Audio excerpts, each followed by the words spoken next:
स्वागत है आप सभी का फिर से मेरे नए वीडियो में। और आज इस वीडियो में लेकर आए हैं फिर से आध्यात्मिकता और आत्मीयता का चैप्टर को लेकर के, थर्ड चैप्टर को लेकर के। और इस चैप्टर के माध्यम से, इस एक्सरसाइज के माध्यम से, इस एपिसोड के माध्यम से हम लोग नए एक वीडियो की तरफ बढ़ रहे हैं। और इसमें देख सकते हैं कि ये आध्यात्मिकता और बात साधारण और एक गहरी कितनी है। एक साधारण बात होती है लेकिन गहरी कितनी हो, और बात को, शब्द की चुनाव कैसे करे और शब्द को बोले कैसे और कितना बोले, ये भी एक आर्ट है, ये भी एक कला है। आलोक अवस्थी द्वारा ये बताया गया है, एक साधारण बात एक गहरी कितनी है, पर गहरी कितनी, ये क्वेश्चन मार्क है। तो आपको ये वीडियो अच्छा लग रहा है, तो अगर आपको ये सीरीज अच्छा लग रहा है तो मैं एक एपिसोड की तरह पूरा चला रहा हूँ, तो आप देखिए। और आशा करते हैं आपको अच्छा लगेगा। तो आगे बढ़ते हैं इस वीडियो में। एक बार मिर्ज़ापुर ज़िले में चुनार नामक स्थान पर 2-3 किलोमीटर दूर एक रमणीय पर्वतीय स्थल पर हम अनेक मित्र पिकनिक के लिए गए थे। पता चला कि वहाँ से थोड़ी दूर कोई बहुत विद्वान साधु रहते थे और उनसे मिलने की सहज इच्छा हुई और हम 4 मित्र उनके पास पहुँचे। ये 75 या 80 वर्ष के आयु वाले गेरुआ वस्त्रधारी बाबा जी के मुखमंडल में उनकी लंबी घनी दाढ़ी के अत्यधिक आकर्षक बना रही थी। और लंबी घनी दाढ़ी थी और आकर्षक बना रही थी। ये कितने वर्ष के थे? 80 वर्ष के, 75 से 80 वर्ष के अनुमान ही है। प्रणाम करके हम उनके पास बैठ गए और प्रणाम किए और उनके पास में बैठ गए।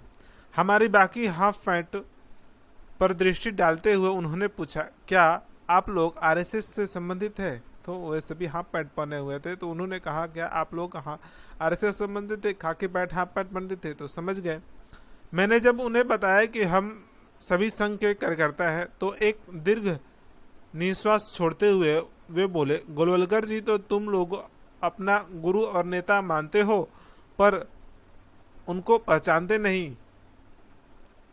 अपने गुरु और नेता मानते हो, गोलवलकर गुरु जी को मानते हो, पर उनको पहचानते नहीं, पहचान भी नहीं सकते हो। देश की तो बात ही छोड़ो, स्वयं तुम्हारे संग में भी ऐसे कितने लोग हैं जो उस आत्मा को ठीक ठीक पहचान सके।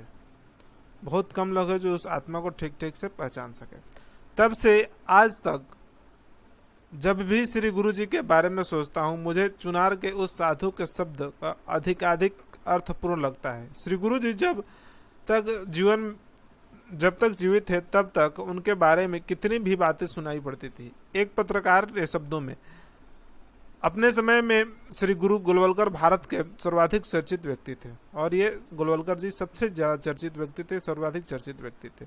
पर अब निर्विवाद रूप से कहा जा सकता है कि इतनी चर्चा के बावजूद भी श्री गुरु जी के समग्र व्यक्तित्व का साक्षात्कार करने का सौभाग्य थोड़े ही लोगों को प्राप्त हो सका था। वास्तव में उनके जीवन और कार्य का सही मूल्यांकन अभी भी शेष है। यानी ये उनके जीवन जो कार्य है, ये पत्रकार का वक्तव्य है और पूरे दुनिया में इसकी चर्चा उस समय भी होती थी, गुरु जी की चर्चा भारतवर्ष में, कि श्री गुरु जी के एक ऐसा व्यक्तित्व था। भारत के प्रधानमंत्री की चर्चा नहीं, उससे ज़्यादा अधिक श्री गुरु जी की चर्चा होती थी, संघ में होती थी, संघ के बाहर होती थी। ये संघ की शक्ति थी और ये संघ का कार्य था, ये ईश्वरीय कार्य था, ऐसा पत्रकार का कहना था। आखिर वह कौन सा तत्व था जिसने श्री गुरु जी के जीवन को इतनी विशिष्टता प्रदान कर दी? उसकी सानिध्य में जिन किन्हीं को थोड़ा भी रहने का मौका मिला, उन्हें उनके अनेक गुणों का सहज ही आभास होता रहा था।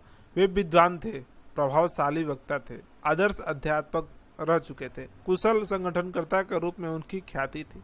आप जानती हैं संघ कुशल संगठनकर्ता थे। पर इन गुणों के विभूषित लोगों के भारत में कमी नहीं थी। इन गुणों के विभूषित लोगों के थे, पर हाँ, एक कसौटी ऐसी थी जिस पर घिस कर उनके ये सभी गुण निखर उठते थे। वह थी उनके समाज के प्रति उनका तदात्म्य, ईश्वर का साक्षात्कार करने की सारगाछी का। वे सारगाछी गए थे। स्वामी श्री अखंडानंद जी जैसे महान योगी के चरणों में बैठकर उन्हें साक्षात्कार हुआ और या नहीं, यह तो ईश्वर ही जाने। पर हाँ, वहां से लौटने के बाद उन्होंने समाज उसके बाद उन्हें समाज का परमेश्वर का वक्तव्य रूप मानकर उनकी अर्चना के संपूर्ण जीवन खपा दिया। इसी समाज के लिए अर्चना करने के लिए, इस समाज के पूजा करने के लिए अपने संपूर्ण जीवन को परित्याग कर दिया और संपूर्ण जीवन को इस संघ कार्य में लगा दिया। समाज के प्रति उनकी भक्ति इतनी निश्चल और निश्चल थी कि किसी प्रकार का दैत्य उन्हें कभी स्वीकार ही नहीं हो सकता था। समाज सेवा के वे सहज कर्तव्य मानते थे और ये समाज सेवा उनका सहज कर्तव्य था। किसी प्रकार के सौदेबाजी को वे सहन नहीं कर सकते। इसका प्रत्यक्ष अनुभव करने का अवसर मुझे उस समय मिला जब वे वाराणसी के इलाज के लिए आए थे। वाराणसी में इलाज के लिए आए थे।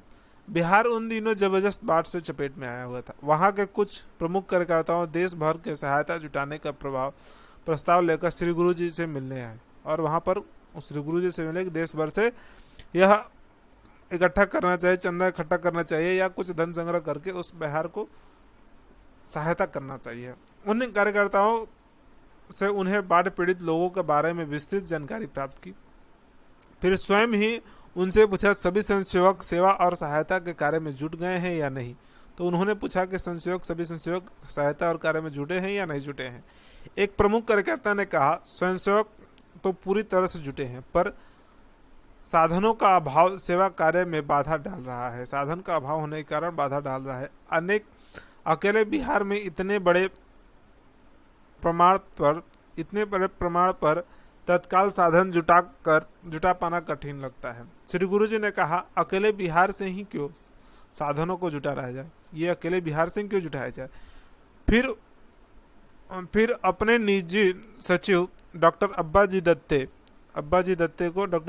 दत्ते को इसके लिए पत्र भेजकर सभी प्रदेशों में सहायता जुटाने को कहा। सभी प्रदेशों से सहायता जुटाइए और बिहार के सेवा कीजिए।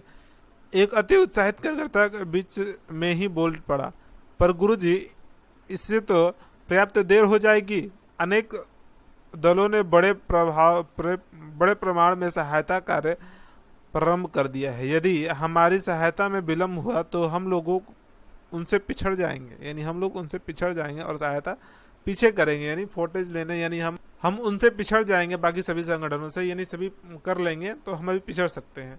बात यदि भी उन्होंने बहुत सहज ढंग से कही थी, पर श्री गुरु जी उसे सुनकर कुछ व्यथित हो गए। सामान्यतः जिनके चेहरे पर हमेशा मुस्कुराहट खेलती दिखलाई देती थी, वहां आक्रोश से स्पष्ट रेखाएं उभर आई। श्री गुरु जी ने कहा, तो क्या तुम उन दुखी बंधुओं को सहायता इसलिए देना चाहते हो कि तुम लोग अन्य पार्टियों के पिछड़ न जाओ? ऐसा तुम करना चाहते हो?